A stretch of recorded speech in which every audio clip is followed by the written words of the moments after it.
अस्सलाम वालेकुम नाज़रीन, मैं हूं सरफराज सागर और आप देख रहे हैं आपका अपना प्रोग्राम खरी बात। प्रोग्राम में एक मरतबा फिर खुशामदीद। पॉलिटिकल हवाले से बहुत सारी बातें हो गई हमारी, लेकिन अब हम बात करेंगे कराची के क्राइम के हवाले से। कराची में हमारे जर्नलिस्ट, हमारे क्राइम रिपोर्टर्स, हमारे जो साथी हैं वो किस तरीके से जा रहे हैं, किस तरीके से काम कर रहे हैं। कराची शहर एक बहुत बड़ा, एक इंटरनेशनल शहर है और इस शहर के अंदर जितने जराइम हैं, जितने जुर्म हो रहे हैं, बहुत सारे जुर्म हो रहे हैं। अभी हम हमारे साथ स्टूडियो में हमारे एक मेहमान, हमारे chief crime reporter Aqeel Ahmed Khan मौजूद होंगे और हम उनसे पूछेंगे कि क्या तकलीफें, क्या परेशानियां हैं। कैसे हैं अकील, आप ठीक हैं? अल्लाह का बड़ा शुक्र। आप सुनाएं सरफराज भाई, खैरियत से? जी जी, दुआएं दुआएं। अकील ये बताएं कि जब आप फील्ड पे जाते हैं क्राइम के हवाले से, किसी स्टोरीज के ऊपर आप काम कर रहे होते हैं, जब आप वहां जाते हैं तो क्या क्या तकलीफें आपके जो हैं वो सामने आती हैं, जरा नाज़रीन को बताएंगे। सबसे पहले तो मैं ये बताना चाहूँगा कि पुलिस हमारे साथ ताउन तो करती है, हर लेवल का प्रोटेक्शन भी देती है हम लोगों को और हमारे लोगों को भी प्रोटेक्शन देती है। लेकिन सबसे असल जो मसला है वो ये है कि जब हम किसी एरिया में जाते हैं तो वहाँ जो क्राइम हो रहा है ना, उसमें पुलिस सबसे ज़्यादा इन्वॉल्व होती है। अब ये होता है कि अगर हम किसी स्टोरी पे काम करने आ रहे हैं, किसी असाइनमेंट पे जा रहे हैं, हम जिस जगह पहुंचते हैं उससे पहले ही पुलिस वाले वहाँ इन्फॉर्म करके बता देते हैं कि भाई मीडिया आ रही है, आप लोग लाड़छू हो जाओ या वहाँ से निकल जाओ।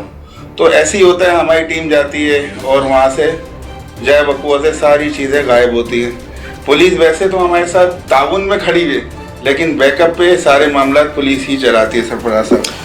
अच्छा, पुलिस से जो है, पुलिस का बड़ा अहम किरदार है माशरे के अंदर, हमारे कराची शहर के अंदर खास तौर पर बड़ा अहम किरदार है पुलिस का, कि पुलिस ही जुर्म चला रही है और पुलिस ही जुर्म को छुपा भी रही है और पुलिस ही मामला जो है वो बना भी रही है। इससे हटकर अगर हम बात करते हैं लैंड माफिया की, अगर हम बात करते हैं जो लैंड ग्रेपर्स हैं, जो कराची शहर के अंदर जिन्होंने खा चुके हैं इस शहर को और गरीबों की तमाम जिंदगी की जमा पूंजी को जो है लूट चुके हैं, तो उसमें वो क्या देख रहे हैं आप कि वो कोई कभी खत्म हो सकती है ये चीज?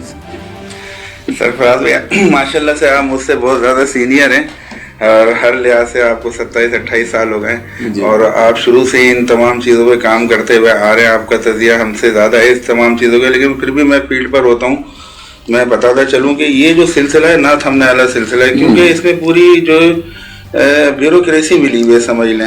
ये लैंड माफिया, लैंड ग्रेबर, आप कोई मजाक काम नहीं है कि 2000 गज के किसी के प्लाट है, आप उस पर जाके अपने गुंडे बिठा दो असला समेत और उसके ऊपर कोई कुछ कहने वाला नहीं है, जबकि जो असल मालिक होता है डॉक्यूमेंट लेके बैठा होता है, जो ओनर होता है बेचारा हाथ पे हाथ धरे बैठा होता है, वो इज्जतदार होता है, सुनवाई नहीं होती, वो इतनी जगह जाता है, इधर जाता है, नैब जाता है, FIA जाता है, इंक्रोचमेंट जाता है, SBCA जाता है, KD, उसकी कोई सुनवाई नहीं होती। तो अब आम आदमी तो कमजोर है। तो कहने का मकसद है लैंड माफिया सबसे ज्यादा मजबूत है और इसके पंजे हुकूमत तक फैले हुए, असम्बलियों तक फैले हुए। ये सिर्फ लैंड माफिया ये यहाँ तक के नहीं है, ये असम्बलियों तक फैले हुए। इसमें बड़े बड़े लेवल के मिनिस्टर लोग शामिल हैं, बड़ी बड़ी जगहों पे जो कब्जे किए हुए हैं, उसमें हमारे माशाल्लाह से गवर्नमेंट के लोग भी इन्वॉल्व होते हैं सरफराज भाई। वरना ये लोग इतनी मजाल नहीं है कि छोटे मोटे कब्जा माफिया पूरी आबादियां खड़ी कर दें, जैसे कागान हाउसिंग सोसाइटी खड़ी हो गई और इस हमारे सामने बहुत सारी हाउसिंग सोसाइटियां कैसे खड़ी हो गई। बिल्कुल इस पे सपोर्ट थी, जो मिनिस्टर लेवल की ब्यूरोक्रेसी की सपोर्ट थी, खड़ी हो गई, वरना ये कैसे खड़ी हो सकती है? आम आदमी की आवाज तो वहीं की वहीं दब गई। बिल्डर माफिया ऊपर हो गई। सिंध बिल्डिंग कंट्रोल अथॉरिटी पर जो है वो आपका बड़ा एक किरदार रहा है, आप उसके ऊपर काफी आपने काम किया है। सिंध बिल्डिंग कंट्रोल अथॉरिटी में आप क्या समझते हैं कि सबसे ज्यादा जो निजाम को खराब कर रहा है वो कौन कर रहा है? वो बिल्डिंग इंस्पेक्टर कर रहा है, सीनियर बिल्डिंग इंस्पेक्टर कर रहा है, असिस्टेंट डायरेक्टर कर रहा है, डिप्टी डायरेक्टर कर रहा है, या डायरेक्टर कर रहा है, या DG खुद कर रहे हैं? वो कौन सा ऐसा बाब है, जरा बताएंगे आप? सरफराज भाई यहाँ तो कहने का मकसद है कराची शहर का एक तो इंफ्रास्ट्रक्चर इन लोगों ने तबाह कर दिया और यहाँ पे आवे का जावा ही बिगड़ा हुआ है। DG साहब से लेके नीचे तक के, एक बात है ना, एक AD और एक DD की क्या वैल्यू है DG के आगे, एक बिल्डिंग इंस्पेक्टर की क्या वैल्यू है DG के आगे। जब तक DG नहीं चाहेगा बिल्डिंग कंस्ट्रक्शन खड़ी नहीं हो सकती, इमारत खड़ी नहीं हो सकती। अब जाहिर सी बात है एक बिल्डिंग की अप्रूवल फाइनल DG ही देता है। हम DD को बोले हैं डिप्टी डायरेक्टर खराब है गुलशन टाउन का या नाजमाबाद टाउन का, क्या समझे? तो ये कहना तो बेकार होगा, क्योंकि इसमें सबके सब मुलव्विज हैं।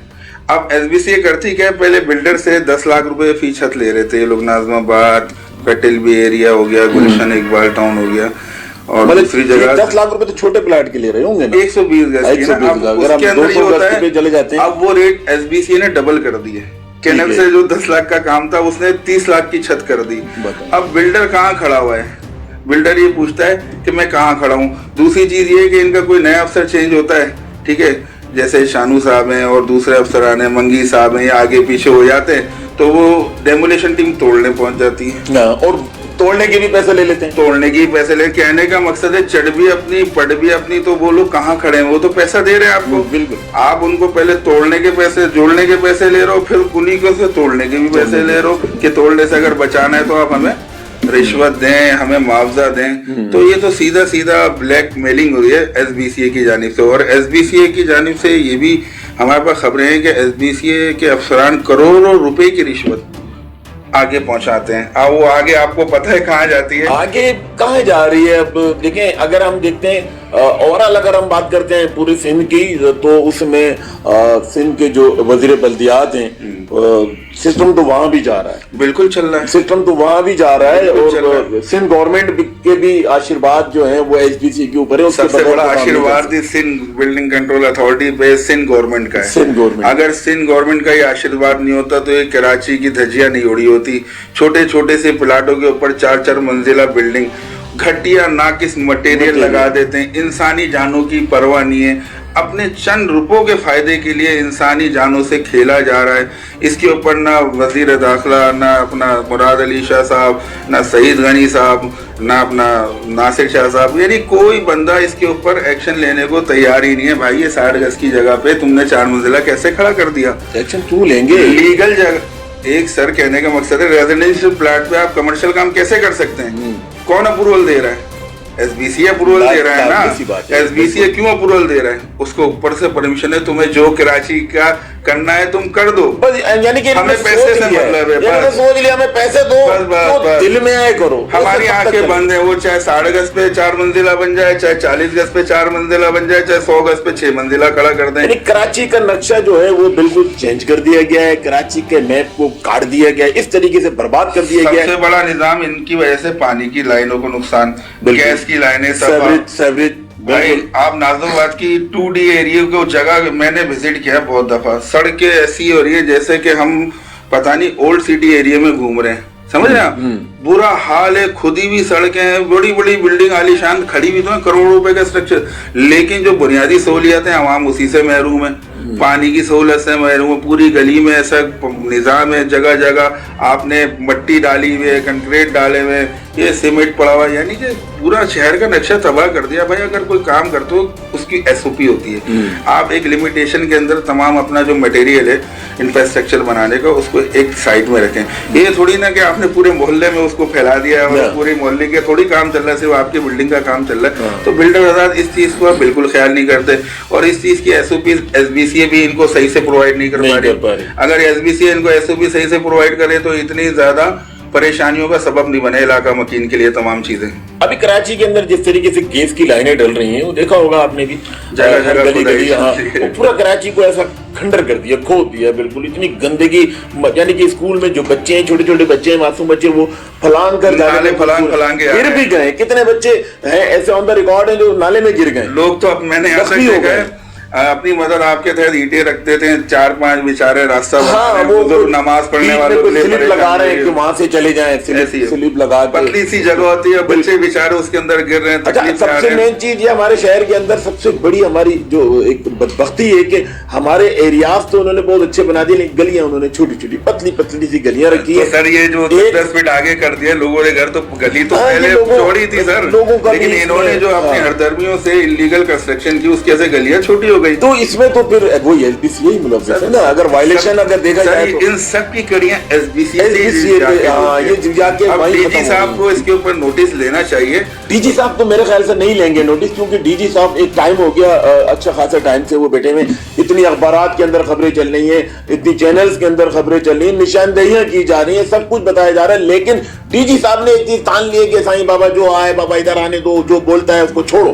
अभी मैं नाजोबाद के 2-3 दिन पहले विजिट पे था, तो कुछ बिल्डर हजरात से मैंने पर्सनली इंटरव्यू लिया, तो अभी पता ये चला कि 1 महीने पहले उन्होंने छत के 30 लाख रुपए दिए थे। 2D एरिया की बात कर रहा हूँ, 2D और 2E की नाजोबाद 2 नंबर की। तो कहने का मकसद है यार, उन्होंने आपको 30 लाख रुपए दिए छत के लिए, तीसरी के लिए, ठीक है, आपने उनके तमाम मामला किए, उसके 1 महीने बाद आके उन्हीं लोगों ने तोड़वा भी दी। बताएं। फिर उनसे डिमांड की आ रही है कि भाई आप 5 लाख रुपए दोगे तो बनने देंगे। तो यार ये तो सीधा ब्लैक मेलिंग है, भत्ताखोरी है, तो ज्यादती वाली बात है कि एक चीज के आपने 30 लाख ले लिया उनसे। ये अब बिल्डर के अपने पर्सनल थॉट्स हैं, मेरे थॉट्स नहीं है। जो बिल्डर ने मुझे जिस तरह डिलीवर किया मैसेज में, उसी तरह अपने नाज़रीन को भी ये चीज बताना चाहूंगा कि बिल्डर कहाँ खड़ा हुआ है। वो तो आपको पैसे दे के भी नुकसान कर रहा है अपना, फिर वो आवाम पे बोझ डालता है। अगर एक यूनिट वो 75 लाख का पहले सेल कर रहा था, इस नुकसान के बाद वो यूनिट वो 1 करोड़ का सेल करेगा। टोटल लॉस बोझ किस अगर आवाम पे, टोटल लॉस अगर हम देखते हैं, अगर हम ये समझते हैं कि लॉस किसका हो रहा है, तो वो खरीदार का हो रहा है। खरीदार में खरीदना है, वो किसी जो 80 लाख रुपए के अंदर वो खरीदता था, वो 1 करोड़ 20 लाख रुपए के अंदर खरीदा। फिर इंशाल्लाह आपसे हम बातचीत बराबर करेंगे। ठीक है।